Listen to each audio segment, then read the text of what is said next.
চাচা, আমি আপনার কিছুতেই এ প্রস্তাব মানতে পারব না।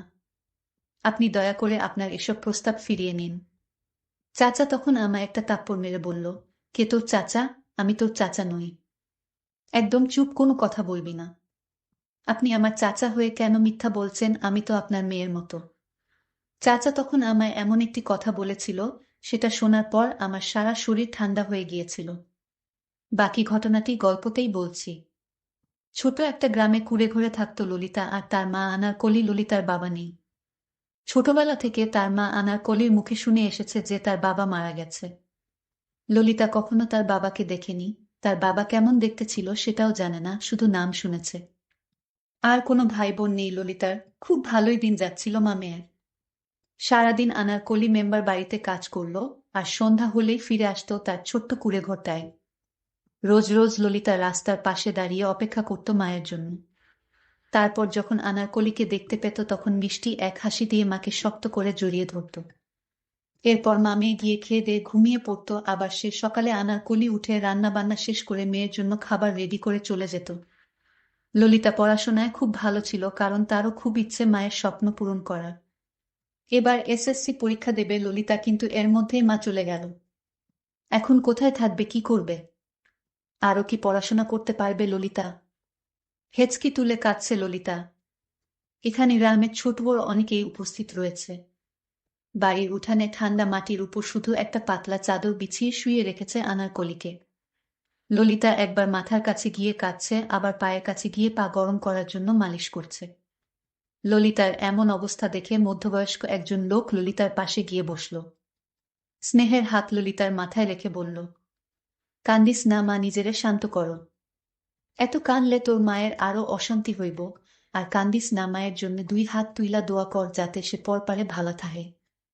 লোকটার কথা শুনে মাথা তুলে চাইল ললিতা, আরো যেন কান্না বেড়ে গেল তার। এবার গলা ছেড়ে কাঁদতে কাঁদতে ললিতা বলল, ও চাচা গো, আমার আপন বলতে আর কেউ থাকলো না পৃথিবীতে। আমি এখন কার কাছে যাব? কষ্ট পেলে কার কাছে বলবো? কে আমাকে আদর করবে? কে আমাকে শাসন করবে? কার কোলে মাথা রেখে ঘুমাবো? আমার তো সবকিছু শেষ হয়ে গেল চাচা। চিন্তা করিস না ললিতা, আল্লাহ একটা ব্যবস্থা ঠিকই কইরা দিব দেহিস।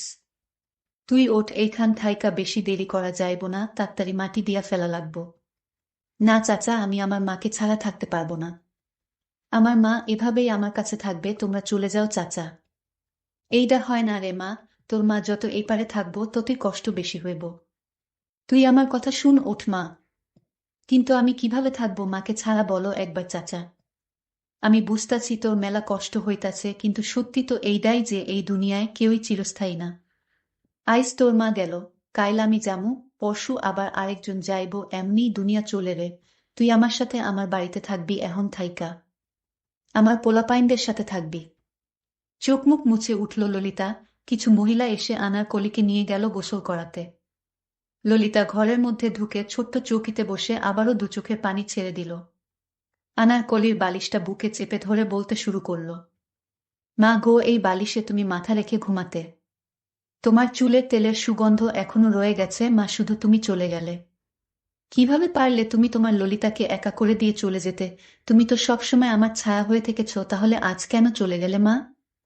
কেন এত স্বার্থপর হলে তুমি মা? ললিতার বয়সী এক মেয়ে এসে পাশে বসল। কাঁধে হাত রাখতেই ফিরে তাকালো ললিতা। মেয়েটাকে জাপটে ধরে হু হু করে কাঁদতে শুরু করল। ললিতার মাথায় হাত বুলিয়ে দিতে দিতে মেয়েটা বলল, কাঁদিস না রে ললিতা, এরপর তো অসুস্থ হয়ে যাবি। দেখ, আজ তুই যে পরিস্থিতিতে দাঁড়িয়ে আছিস, কাল আমাকেও সেই পরিস্থিতিতে দাঁড়াতে হবে। কখন কার কি হয়ে যায় সেটা বলা যায় না রে। তুই আমার সাথে চলো, আব্বা তো বলল তোকে আমাদের বাড়িতে থাকতে। ললিতা হাতের উল্টো পিঠ দিয়ে চোখ দুটো মুছে বলল, কিন্তু সুমি চাচি তো আমাকে পছন্দ করে না, তাহলে আমি কিভাবে যাব? না না, আমি এখানেই থাকবো।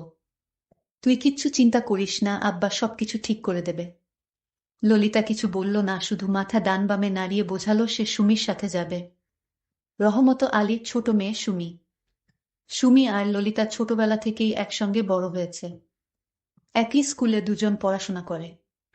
খুব ভালো সম্পর্ক দুজনের মধ্যে। সচরাচর কেউই বলতে পারে না যে এদের মধ্যে রক্তের কোনো সম্পর্ক নেই।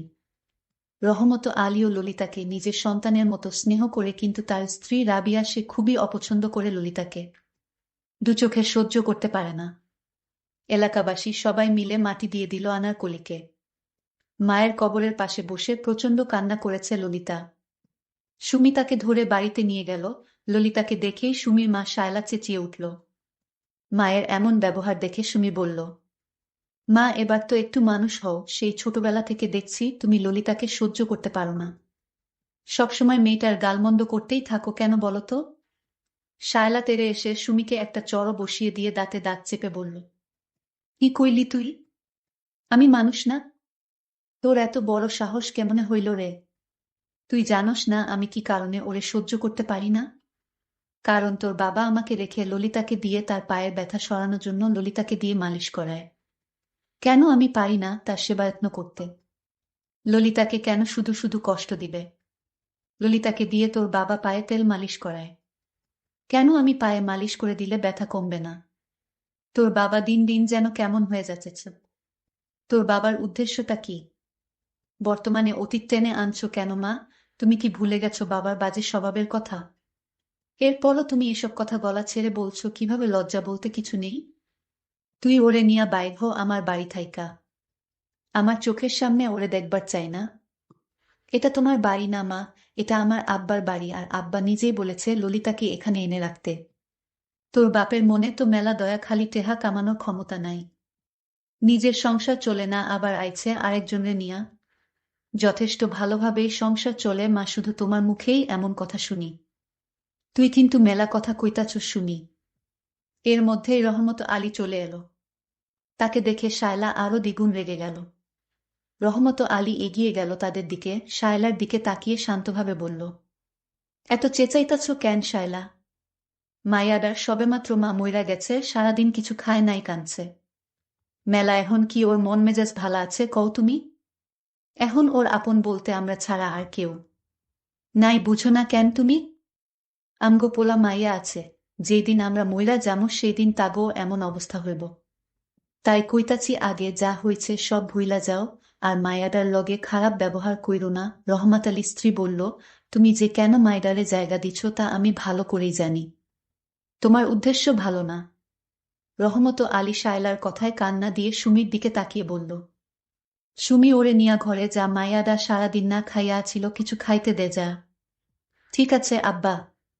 সুমি ললিতাকে নিয়ে ঘরে ঢুকে গেল। রহমত আলী একটা দীর্ঘশ্বাস ছেড়ে বলল, মায়াডা মেলা অসহায় বুঝলা শায়লা, ওর সাথে খারাপ ব্যবহার কইরো না। কয়টা দিন বাদে ওর পরীক্ষা, এখন কিছু কইও না, পরীক্ষাটা শেষ হইলে দেহি ভালা পোলা দেখা বিয়া দিয়া দিমুনি। শায়লা বলল, তুমি এই মায়েরে বিয়া দেয়া লাগবো না। তুমি নিজেই ওকে ঘরে রেখে দাও, তোমার রক্ষিতা করে। এই কথা বলতেই শায়লাকে একটা চড় মেরে বসল। শায়লা বলল, কি কইলা তুমি? যেখানে আমগো নিজের মায়াগো বিয়া দিবার পারতাছি না, টেহা পয়সা নাই, এখন আবার অন্যের মাইয়া বিয়া দিবার চাও তুমি? যা ইচ্ছা তাই করো তুমি, কিন্তু ওই মাইয়া পরীক্ষা পর্যন্ত এ বাড়িতে থাকবার পারবো, এরপর আর না, মনে রাখো। কথাগুলো বলেই শায়লা চলে গেল। তারপর রহমত আলীর মাথায় ব্যথা। তাই ললিতাকে বলল, ললিতা, আমার মাথা ব্যথা করছে, আমার কপালটাই একটু মালিশ করে দে তোমা। ললিতা চাচার কাছে এসে বসল। ললিতা চাচার মাথায় মালিশ করতে করতে বলল, চাচা, আমি তোমার সেবাযত্ন করায় চাচি তা সহ্য করতে পারে না। চাচা তখন বলল, তোর চাচির মতো মেয়েকে বিয়ে করে আমি অনেক ভুল করেছি। তোর চাচি তোকে দেখতে পারে না। আমি তো চাই তোকে আমার মেয়ের মতো লালন পালন করি, কিন্তু তোর চাচি এইটা চায় না। আমিও বলে দিয়েছি তুমি চলে গেলে চলে যাও, কিন্তু ললিতা আমার বাড়িতে থাকবে, এটাই আমার শেষ কথা। আজ আকাশের অবস্থা তেমন একটা ভালো না। ললিতা তার রুমে শুতে গেল, কিন্তু ললিতার চোখে কিছুতেই ঘুম আসছে না। ঘুমাতে চেষ্টা করে তাও ঘুম আসছে না। ললিতা ভয় লাগছিল, কারণ সে মাকে ছাড়া ঘুমাতো না। মা তাকে ঘুম পাড়িয়ে দিত। হঠাৎ চাচা আমার রুমে আসলো আর বলল, কি রে মা, তুই এখনো ঘুমাসনি? না চাচা, আমার ঘুমা আসছে না। চাচা তখন বলল, আমি জানি তোর মা তোকে ঘুম পাড়িয়ে দিত। আচ্ছা ললিতা, তুই তো আমার মেয়ের মতো কিছু মনে না করলে আমি তোর রুমে থাকি, কারণ তোর মা মারা যাওয়ার পর থেকে লক্ষ্য করছি তুই অনেক ভয় পাচ্ছিস। তাই আজ আমি তোর সাথে থাকি। আমি বলেছিলাম, চাচা, আমার বাবা যখন বেঁচে ছিল তখন আমার বাবা আমার পাশে শুয়ে আমাকে ঘুম পাড়িয়ে দিত। কিন্তু আজ আমার বাবা, মা কেহ নাই, আমি একা হয়ে গেছি চাচা। এই বলে ললিতা আবার কান্না শুরু করে দিল। আমি বললাম, কাঁদিস না মা, আয়, আজ আমি তোরে ঘুম পাড়িয়ে দেই তোর বাবার মতো। আমিও না করলাম না। কিছুদিন পর চাচা আমায় ডাকলো আর বলল, মা, আমার পায়ে অনেক ব্যথা করছে, তুই একটু মালিশ করে দিবি মা, আমি যে ব্যথাটা সহ্য করতে পারছি না। আমি তেল নিয়ে চাচার পায়ে মালিশ করতে লাগলাম। চাচা বলল, আরো একটু উপরে মা। আমি চাচারে মালিশ করে দিলাম। চাচা একটু পর বলল, মা, ব্যথাটা কমে গেছে, আর মালিশ করে দিতে হবে না। ললিতা ভাবতে লাগলো, চাচার একটা মেয়ে আছে এবং চাচি আছে, তাদের দিয়ে তো চাচা মালিশ করাতে পারত, কিন্তু আমাকে দিয়ে কেন করায়? আমি একটা দুশ্চিন্তায় পড়ে গেলাম। চাচাকে আমি সন্দেহ হতে লাগলো, মনের ভিতর ভয় কাজ করছিল। চাচার মনের ভিতর কি অন্য কোনো উদ্দেশ্য আছে? হঠাৎ আমার এসএসসি পরীক্ষার সময় এসে গেছে। চাচাকে বললাম, চাচা, আমার তো 3,000 টাকার দরকার, পরীক্ষা দিতে গেলে লাগবে। চাচার আসল রূপটা আমি তখনই দেখতে পাই। চাচা আমাকে বলেছিল, আমার একটা কথা রাখবি মা। আমি বলেছিলাম, কি কথা? চাচা তখন আমায় যে প্রস্তাব দিয়েছিল তা শুনে আমার কলিজাটা কেঁপে উঠল। চাচা আমায় বলল, মা, আমি তোর ভালোর জন্যই প্রস্তাবটি দিয়েছি। আমি বলেছিলাম, চাচা, আপনি আমায় যে প্রস্তাব দিয়েছেন সেটা আমি মেনে নিতে পারবো না। আমাকে যে প্রস্তাবটি চাচা দিয়েছিল তা আমি আপনাদের বলবো। আপনার গল্পটি শুনতে থাকেন। চাচা এমন প্রস্তাব আমায় দিতে পারে তা আমি কল্পনাও করতে পারি না। আমি ভেবেছিলাম চাচা আমায় নিজের মেয়ের মতো দেখেন, কিন্তু আমি যা ভেবেছি তা সম্পূর্ণ মিথ্যা। আমার কাছে এমনটি মনে হয়েছিল কারণ চাচার উদ্দেশ্য ভালো ছিল না। বলতে ভুলেই গিয়েছিলাম, মা বেঁচে থাকতে আমি একদিন অসুস্থ হয়েছিলাম। ডাক্তার বলেছিলেন, আপনার মেয়েকে বাঁচাতে হলো 3 লক্ষ টাকা কাউন্টারে জমা দিন, নইলে আপনার মেয়েকে বাঁচানো যাবে না। আমার মা আমাকে বাঁচাতে এত টাকা কোথায় পাবে? কারণ তখন আমার বাবাও বেঁচে ছিল না। আমার মা টাকার জন্য আমার চাচার কাছে গেলেন, কিন্তু আমার চাচা টাকা দিলেন ঠিকই, কিন্তু একটা শর্ত দিয়েছিলেন। শর্তটা এমন ছিল যে, চাচা বলেছিল মাকে, আপনার মেয়েকে আমরা যা আদেশ করব তাই পালন করতে হবে, কিন্তু মা তো জানত না এমন একটা প্রস্তাব আমাকে দিবে। মা ভেবেছিল চাচা আমার ভালোই চায়। চাচা 3 লাখ টাকা দিলেন এই শর্ত দিয়ে। তারপর আমার চিকিৎসা হয়, আমি বেঁচে যাই। কিন্তু চাচা আমাকে বললেন, ললিতা, তুই হয়তো এটা মনে মনে ভেবেছিস যে চাচা আমাকে দিয়ে কেন পায়ের ব্যথা সরানোর জন্য মালিশ করে। হ্যাঁ, আমার স্ত্রী আমার পায়ে মালিশ করলে ব্যথা কমতো না, ব্যথাটা আরো দ্বিগুণ বেড়ে যেত, আর তাই তাকে দিয়ে কখনো মালিশ করাতে চাই না মা। আর তুই পায়ে মালিশ করার সাথে সাথেই আমার পায়ের ব্যথা কমে যেত, আর তাই তো তোকে দিয়ে পায়ে মালিশ করাই। যাই হোক, চাচা আমাকে যে প্রস্তাব দিয়েছিল সেই প্রস্তাবটা হলো, একটা মধ্যে বয়স্ক লোকের সাথে আমার বিয়ে ঠিক করে ফেলেছে। লোকটির আরও একটি স্ত্রী আছে, ছেলে মেয়ে আছে, আর সেই লোকটির সাথে চাচা আমার বিয়ে ঠিক করলো। আমায় যখন চাচা এই প্রস্তাবটি দিয়েছিল তখন আমি কেঁদে কেঁদে বলেছিলাম, চাচা, আপনি ওই বড় লোকের হাতে আমাকে তুলে দিন না, আমার জীবনটা শেষ করে দিয়েন না। আমি চাচাকে অনুরোধ করেছিলাম। চাচা বলল যে এছাড়া তো আমার আর কোনো উপায় ছিল না মা। এই লোকটিকেই তোর বিয়ে করতে হবে মা, কারণ ওই লোকের টাকা পয়সার কোনো অভাব নেই, শুধু ঘরে আরেকটি স্ত্রী আছে। মানুষ কি সতীনের ঘর করতেছে না মা? তুই আর না করিস না, তুই রাজি হয়ে যা। আমি বলেছিলাম, চাচা, এ বিয়ে আমি করতে পারবো না। চাচা আমায় এমন একটা কথা বলল, আমি তা শুনে আমার সারা শরীর ঠান্ডা হয়ে গেল। আমি স্তব্ধ হয়ে গেলাম, আমার মুখে দিয়ে কোনো কথা বের হচ্ছে না। চাচা আমায় বলল, তোর চিকিৎসার খরচ ওই লোকটি দিয়েছিল, তার বিনিময়ে সে চেয়েছিল তোকে বিয়ে করবে। আমরা কোথাও টাকা খুঁজে পাচ্ছিলাম না। আর এই দিকে ডাক্তার বলল, 24 ঘন্টার মধ্যে টাকা না দিতে পারলে তোকে বাঁচানো যাবে না। আর তাই বাধ্য হয়ে আমরা তার কাছ থেকে টাকা নিয়েছিলাম।